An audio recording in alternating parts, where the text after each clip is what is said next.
Почему человек, которого когда-то считали родным, может стать врагом? Как один неожиданный жест может изменить судьбу? И на какие ужасные преступления против собственных детей способны отцы, скрывающиеся от закона? Буквально через несколько мгновений я покажу вам кадры, записанные на видеорегистраторы полицейских. Сразу предупреждаю, эти записи не для слабонервных. Продолжайте просмотр на свой страх и риск. Ну что, вы все-таки готовы заглянуть в темноту? Тогда смотрите внимательно. Начинаем. Глава 1. Убийство семьи Бертельсен. Первая видеозапись на сегодня была опубликована благодаря законам штата Юта. Я не завидую полицейским, которые сделали эту запись, они застали далеко не самое приятное для глаз зрелище. Более того, дело дошло до стрельбы, но обо всем по порядку. Отправимся в Уэст-Вэлли-Сити, штат Юта. Полицейские получают тревожный вызов. На другом конце провода тишина, затем странные звуки. Диспетчер не может разобрать слова, но что-то явно не так. Наряд немедленно отправляется на место. Дом выглядит обычным, но внутри кошмарная картина. Полицейские заходят внутрь и сразу чувствуют запах крови. В подвале движение. Они спускаются вниз. Дверь открывается с треском. «Покажите руки!» — раздается крик. Но мужчина, стоящий на коленях, не реагирует. В его руках нож. Клинок вздымается и вновь опускается, вгрызаясь в бездыханное тело. Окровавленные руки, дикий взгляд. Это Эрик Бертельсен, 35 лет. А на полу его родители. Терри 63 года и Керри 67. Они уже не дышат. «Брось оружие», — требуют офицеры, но Бертельсен не останавливается. Лезвие снова опускается вниз. Раздается 2 выстрела. Мужчина падает навзничь. Полицейские окружают его, направляя оружие. «Он двигается, брось нож сейчас же», — предупреждает один из офицеров. «Я не хочу снова в тебя стрелять, приятель». Проходит несколько секунд. Бертельсен больше не сопротивляется. Напряженная тишина. Полицейские постепенно понимают, все кончено. Кто-то тяжело дышит. «Сделайте глубокий вдох», — говорит один из офицеров своему коллеге.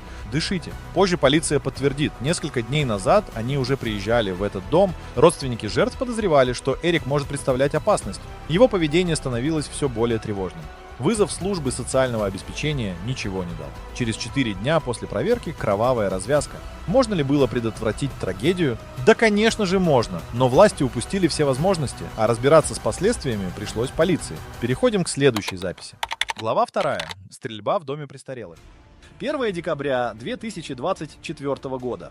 Обычный день в доме престарелых превращается в сущий кошмар. Вызов в полицию поступает от человека, вооруженного бензопилой. Полицейский прибывает на место и тут же включает свою бодикамеру. В руках у него электрошокер. Перед ним мужчина, стоящий в дверях столовой. За его спиной перепуганные жители. Офицер требует, чтобы тот бросил бензопилу. Но в ответ слышится рев мотора. Бензопила оживает. В доли секунды полицейский нажимает на курок. Разряд бьет в грудь, мужчина падает на пол. Тишина, но лишь на мгновение. Он поднимается, его пальцы снова сжимают бензопилу. Лезвие вздымается вверх. Офицер пятится в вестибюль. К нему присоединяется второй полицейский, они бегут обратно в кафетерий. Третий офицер входит через боковую дверь. В этот момент нападавший бросается на него, лезвие сверкает в воздухе. Полицейский стреляет. 2 выстрела, оба мимо. Бензопила вонзается в его тело. Удар отбрасывает ее в сторону. Все это до сих пор фиксируется бодикамерой. Другой офицер открывает огонь, пуля пробивает руку нападавшего, второй выстрел в грудь. Мужчина падает на пол. Наручники защелкиваются на его запястье. Все кончено. Преступник умирает в больнице 21 декабря. Судмедэксперты находят в его крови следы метамфетамина. Смерть на фоне интоксикации. Прежде всего, я хочу поблагодарить полицейских Сент-Чарльза за их действия, говорит начальник местной полиции Моссер. Они пытались деэскалировать ситуацию до последнего. Расследование уже завершено. Полицейские признаны действовавшими в рамках закона. В качестве главного доказательства была приложена видеозапись с нательной камеры. А что вы думаете по поводу этой ситуации? Был ли у полицейских шанс уладить ситуацию без стрельбы? Глава 3. Нападение на женщину полицейского. Сейчас я покажу вам видео, которое не предвещало какой-либо беды. 2 женщины-полицейские направляются в Норт-Хайкимар, небольшой городок недалеко от Линкольна. Они еще не знают, что впереди их ждет нечто куда более опасное, чем кажется на первый взгляд. Буквально через секунду после прибытия ситуация выходит из-под контроля. Из тени выскакивает мужчина. Без предупреждения он бросается на офицеров. Одну из них он толкает в изгородь, вторая не успевает среагировать. Ее валят на землю. Удары сыплются на нее один за другим. «Отвали! Отвали!» — кричит нападавший. Его голос полон ярости. Он хватается за ее волосы и рывком прижимает к земле. Женщина пытается вырваться, но сил недостаточно. На кадрах с полицейской камеры видно, как она отчаянно борется, но мужчина оказывается сильнее. В воздухе раздается ее крик: «Ложись сейчас же!» Напарница приходит в себя и достает перцовый баллончик. Ее рука дрожит, но она направляет струю прямо в лицо нападавшего. Он взвывает, но не отпускает свою жертву. В этот момент другой полицейский кричит в рацию. Она зовет подмогу. Ее голос полон паники. Мужчина все еще не сдается. Он наваливается на полицейскую, зажимает ее, наносит удары. Ее лицо искажает боль. В рации слышны голоса. Подкрепление уже в пути. Офицер продолжает бороться, цепляется за каждую секунду, стараясь удержаться в сознании. Спустя мгновение слышатся сирены. Нападавший замолкает, осознает, что времени у него больше нет. Он бросает офицера и пытается сбежать, но уже поздно. Полиция скручивает его на месте. Этот случай вызвал широкий общественный резонанс. Теперь закон о нападениях на сотрудников экстренных служб позволяет назначать более суровые наказания за подобные преступления. Но что такое закон, когда на кону жизнь? Когда каждая смена может стать последней. Старший констебль Билл Скелли напомнил всем, что полицейские — это не просто офицеры. Они такие же люди. Матери, отцы, сыновья и дочери. И когда они идут на работу, они рискуют. Нападавшего приговорили к 12 месяцам общественных работ и штрафу в 100 фунтов. 100 фунтов за то, что могло стоить жизни. Но на этот раз офицеры выжили. А значит, они снова выйдут на службу. Несмотря ни на что. Глава 4. Конфликт с полицейским. Оклахома-Сити. Обычная проверка документов оборачивается трагедией. На записи с полицейской камеры видно, как офицер приближается к серебристому автомобилю. За рулем сидит пожилой мужчина. Лич Ву, 70 лет. Он только что попал в небольшую аварию. Виноват ли он? Он уверен, что нет.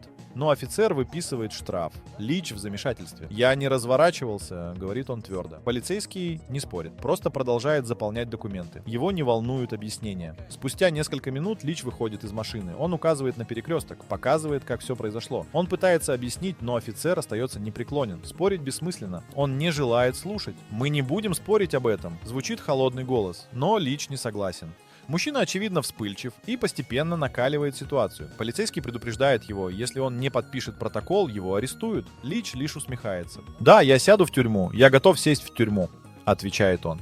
В этот момент офицер отходит, чтобы поговорить с другим водителем. Лич остается стоять рядом с женой. Она пытается его успокоить, но мужчина даже слушать ее не хочет. Через мгновение полицейский возвращается. Жена Лича снова начинает объяснять ситуацию. Лич нервничает. Он машет рукой, резко касается груди офицера и бросает короткое «заткнись». Следующая секунда изменит его жизнь навсегда. Полицейский действует мгновенно. Он хватает Лича, резким движением бросает его на землю. Пожилой мужчина не успевает сгруппироваться. Его тело бьется о твердый асфальт. Руки заламывают назад. Крики. Жена в панике. Вызов скорой помощи. В больнице мужчине поставили диагноз кровоизлияния в мозг. Перелом шеи. Несколько дней Лич находится в критическом состоянии. Его дочь Тереза Ву публикует в соцсетях фото отца. Шейный корсет. Провода от аппаратов. Она требует объяснений. «Это не то, как нужно обращаться с человеком весом 115 фунтов, у которого рак костей», — пишет она. Она уверена, жестокость офицера была неоправданной. Полиция Оклахома-Сити дала официальное заявление. Они утверждают, Лич сам сопротивлялся. Он ударил офицера и упал во время задержания. Но расследование все же начато. Офицер отстранен. Справедливость ли это? Или очередной случай чрезмерного применения силы? Ответов пока нет. Но есть факт. Один необдуманный жест. И жизнь Лича Ву больше никогда не будет прежней. Глава 5. Погоня за нелегалом. На этом видео офицер Александрия Дункан несется по южной полосе межштатной автомагистрали И-49. Перед ней автомобиль, мчащийся со скоростью 114 миль в час. Водитель игнорирует сигналы «Остановиться». Преследование продолжается. Проходит 1,5 минуты. Машина резко тормозит у обочины. Дункан выходит из патрульного авто, подходит к нарушителю. Внутри мужчина, 26 лет. Ангель Запет Альверадо, гватемалец. Находится в стране нелегально. Офицер приказывает выйти, но в ответ тишина. Дункан открывает дверь и тянется за ключами, и в этот момент все выходит из-под контроля. Запет Альверадо хватается за ее руку. Борьба в замкнутом пространстве автомобиля. В панике Дункан вытаскивает электрошокер. Разряд. Мужчина кричит, дергается. Но вместо того, чтобы подчиниться, он вырывает оружие из рук офицера и бросает его прямо на проезжую часть. Проезжающие мимо машины не останавливаются. 70 авто проносятся, не замечая, что на обочине происходит нечто страшное. Офицер Дункан получает несколько ударов по голове. Запет Альверадо пытается вырваться. В этот момент появляется Кайли Саттон. Обычная девушка, случайный водитель. Она останавливает машину, выбегает на дорогу, хватает электрошокер. Не раздумывая, прыгает на спину подозреваемого. Дункан пользуется моментом. Она достает пистолет, целится. Выстрел. Пуля лишь задевает голову нарушителя, но этого достаточно, чтобы он ослабил хватку. Запет Альварадо падает. Офицер моментально надевает наручники. Позже полиция выяснит, уровень алкоголя в его крови в 2 раза превышает допустимый. Его адвокат заявит, оружия у мужчины не было, а применение силы было неоправданным. Но власти штата Арканзас сочтут действия офицера законными. 2 человека, 2 женщины. Одна – полицейский, который просто выполнял свой долг. Другая – обычная гражданка, которая не смогла остаться в стороне. Именно их решительность не позволила преступнику скрыться. Ангель Запет Альварадо задержан, его ждет суд. А Дункан, она продолжит патрулировать дороги, готовая снова столкнуться с неизвестностью и снова сделать все возможное, чтобы сохранить порядок. Глава 6. Еще один инцидент в доме престарелых. Поздний вечер. Тишина дома престарелых в Мичигане нарушается грохотом разбитого стекла. В комнату, где отдыхает 100-летняя женщина, врывается дикий олень. Животное в панике. Оно метается по жилищу, опрокидывая мебель. Кровавые следы на полу – доказательство того, что зверь уже ранен, но выхода найти не может. Персонал вызывает полицию.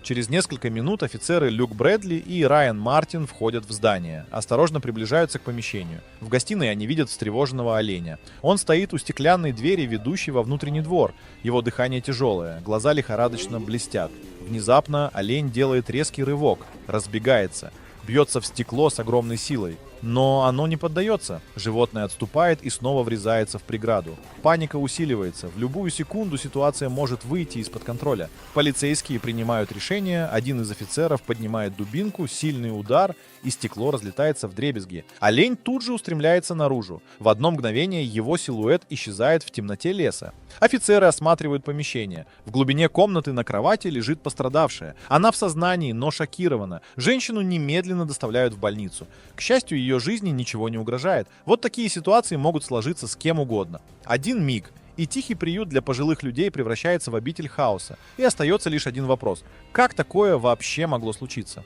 Глава 7. Погоня за неадекватом. Ночная трасса в Огайо. Громкий рев мотора разрывает тишину. Черный внедорожник на полной скорости уходит от погони. За ним патрульные машины с включенными сиренами. Но в следующую секунду происходит нечто немыслимое. Из окна мчащегося автомобиля вылетает автокресло. Оно падает на обочину и несколько раз переворачивается. Полицейский, увидевший это, резко тормозит. Внутри кресла ребенок, совсем маленький. Он не двигается. Несколько минут до этого офицеры заметили подозреваемого Закари Червенку на парковке у Walmart. Он сидел в машине и ждал. Когда полицейские подъехали ближе, он сорвался с места. Началась погоня. В салоне, кроме водителя, находились 2 детей. После выброса младенца полицейские принимают решение прекратить преследование. Они спешат туда, где лежит ребенок. Тот, кого бросили на обочине, словно ненужную вещь. Вскоре офицеры привозят на место происшествия мать малыша. Она выбегает из машины, кричит, зовет сына. Автокресло на земле. Женщина поднимает его, хватает ребенка. Он холодный, но живой. Она рыдает, прижимает его к себе, укачивает, бормочет слова, полные страха и любви. Позже Червенку задержат. В его деле длинный список преступлений. Нападение, кража, угон автомобиля. Теперь к ним добавляется еще одно. Угроза жизни собственного ребенка. Как отец смог сделать такое? Как мог выбросить из машины малыша, которого должен был защищать? Вопрос, на который нет ответа. Но ясно одно. Природа человека непонятна и может обретать самые ужасные обличия. Что общего у всех этих историй? Жестокость, безумие или, может быть, простая непредсказуемость жизни? Мы смотрим видео, читаем новости, обсуждаем это в комментариях. Но можем ли мы действительно понять, что чувствовали те, кто оказался в эпицентре событий? Мы часто говорим, такого со мной никогда не случится. Но правда в том, что никто не застрахован. Один неверный шаг, одно случайное столкновение, и жизнь поворачивает в непредсказуемую сторону. Именно поэтому так важно быть внимательными. Видеть чуть больше, слышать чуть острее, реагировать чуть быстрее.